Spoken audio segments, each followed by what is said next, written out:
Should we take the myths literally? I want to address this question since it keeps coming up. Sometimes people also ask me something like, do you believe the myths? Or do you believe in the myths? I'm not always sure exactly what they're asking me. If this is a question about how the mythological stories ended up in medieval manuscripts, and should we trust the scribes who were Christians and all of that, I've covered it in detail in another video called Is Celtic Myth Real? But on the other side of this question is taking the myths literally, and that's a whole different question. Do I believe the stories actually happened? No. But if I don't believe they actually happened, why do I think they're so important? Let's try to put that into context. In the US in particular, some people claim to believe that every word of the Bible is literal truth. For example, they believe that the creation myth in the book of Genesis is how the world was created. They believe that Jesus walked on water, and so on. Some Jews and Muslims have similar attitudes to their holy books, but plenty don't. We sometimes call people who have these literal beliefs fundamentalists, but most Christian fundamentalists are not complete literalists.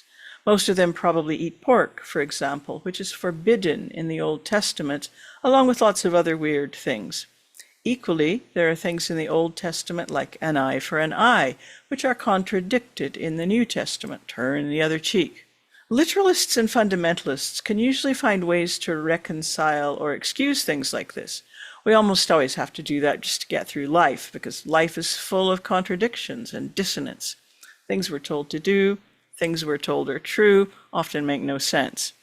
But millions of Christians are not literalists. They see their scriptures more as a book of old stories and advice from which much good can come. Which bits they keep and which bits they disregard, how they interpret the tricky parts, that varies from person to person. If you'd like to delve a little deeper into the topics in my videos, you might enjoy taking one of my online classes. There's almost always something on offer. Some classes have tiered pay-what-you-can pricing, and there are usually a few scholarships available for the more expensive classes. To get notifications about classes and about scholarships when they're announced, you can go to my website and subscribe to my newsletter, or follow me on my Patreon page. If you've grown up around fundamentalist ideas, it can be natural to try to recreate that with Celtic mythology, but I wouldn't advise it. Unlike the Bible, Celtic mythology doesn't even pretend to be the literal words of our gods handed down from on high. They don't tell us how we have to behave, and although myths are often about the gods, they're not the literal biographies of the gods. Just like the ancient writings used in other religions, our myths have changed as they've been handed down, first orally and later in writing. But even if we had Celtic mythology in a form that was 2,000 or 3,000 years old, it would still be mythology. And maybe now is a good time for me to give you a definition of mythology. There are several definitions, but this one will work best for us. Stories which people have believed for many generations, which cannot be fully confirmed, usually concerning their own origins, culture, and gods. These stories have a high degree of stability over time. In an oral culture, they may be preserved by a recognized group of professionals. So that's what I mean by mythology. What we call Celtic mythology more or less fits our definition, although it's really more like a literary echo of mythology. Still potent, though, if you ask me. So let's just call it mythology to keep things simple. A very smart man called Sallustius once wrote these words: "To conceal the truth by myths prevents the contempt of the foolish and compels the good to practice philosophy." We're going to talk about that in a moment, so keep it in mind. Sallustius was a 4th century Roman who was still resolutely pagan. The quote is from a treatise often called On the Gods and the Cosmos. As an argument for a pious and upstanding version of pagan polytheism, the whole essay is worth reading. I'll leave you a link. However, I just want to look at a couple of the author's ideas about mythology. Sallustius asks why the gods chose to teach men through the medium of myth rather than doctrine. Why didn't they just hand down some stone tablets with the rules posted on them? Part of his answer to this question runs like this. Now the myths represent the gods themselves and the goodness of the gods, subject always to the distinction of the speakable and the unspeakable, the revealed and the unrevealed, that which is clear and that which is hidden. What he's saying here is that we can see and touch many things in our world. They're solid, or we can see them or hear them. So that's pretty easy for most of us to understand. However, most people would agree that we all have a mind. We have thoughts. We feel emotions. But where are they? What do they look like? Our mind isn't exactly the same thing as our brain. We don't even know for sure whether it dies when our bodies die. So these are Sallustius' hidden or unrevealed things. And then he goes on to say that the gods are also in this hidden or invisible category. The myths also represent the activities of the gods, for one may call the world a myth in which bodies and things are visible, but souls and minds hidden. Besides, to wish to teach the whole truth about the gods to all produces contempt in the foolish, because they cannot understand, and lack of zeal in the good, whereas to conceal the truth by myths prevents the contempt of the foolish and compels the good to practice philosophy. So he's talking about two groups here, the good and the foolish. I like to think of the foolish here as being the people who don't bother to try to understand the myths, or haven't learned to understand them yet, and the good as those who are willing to try, to conceal the truth by myths. Sometimes people are foolish where mythology is concerned. First, there's the popular usage of the word myth as meaning a falsehood, something misleading, something ignorant people believe.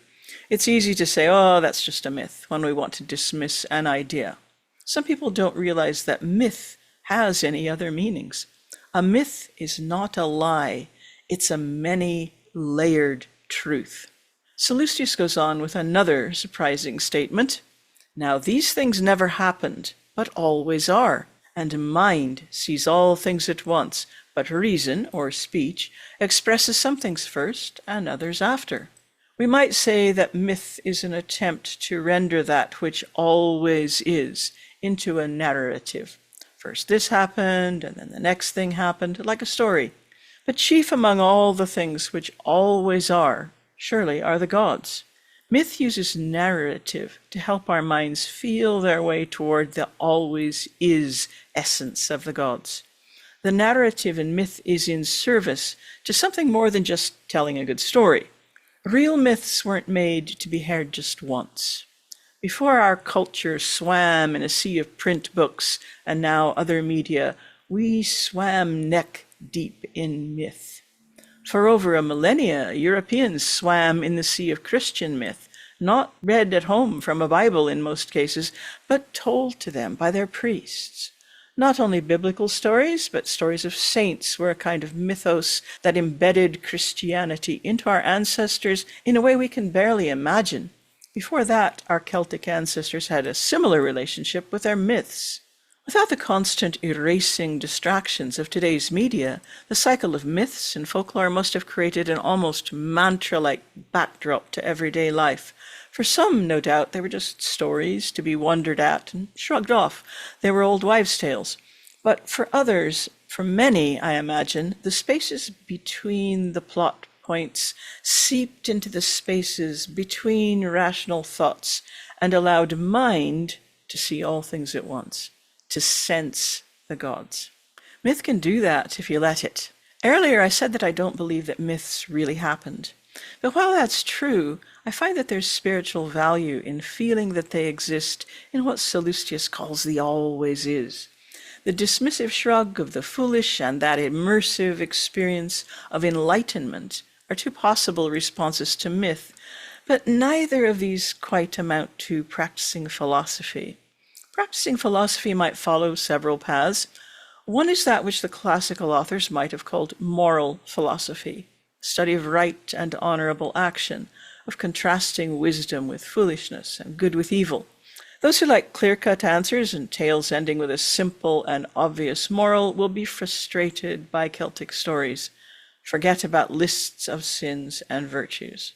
Motivations for what people do in these stories are often ambiguous, and characters are constantly faced with impossible dilemmas. Keeping one promise will result in breaking another, for example.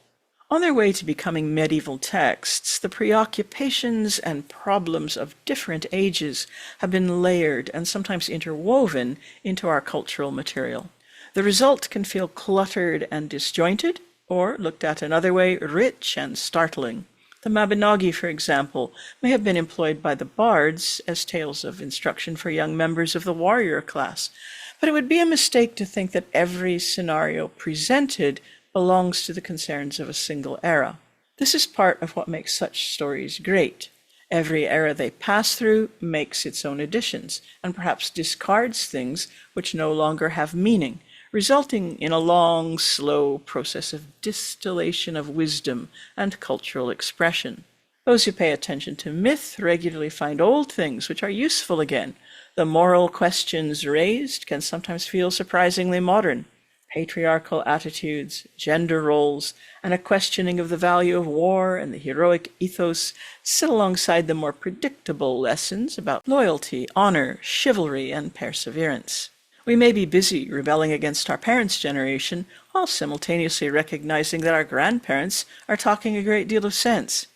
We each have to practice philosophy with the myths in our own way, but you don't have to do it alone. Talk about it with other people who are interested in Celtic mythology. If you can't find that in person, there are lots of conversations online. Or you could take one of my classes, or take a class with somebody else. If you have collections of Celtic myths in books, don't forget to read the introduction and the explanatory notes.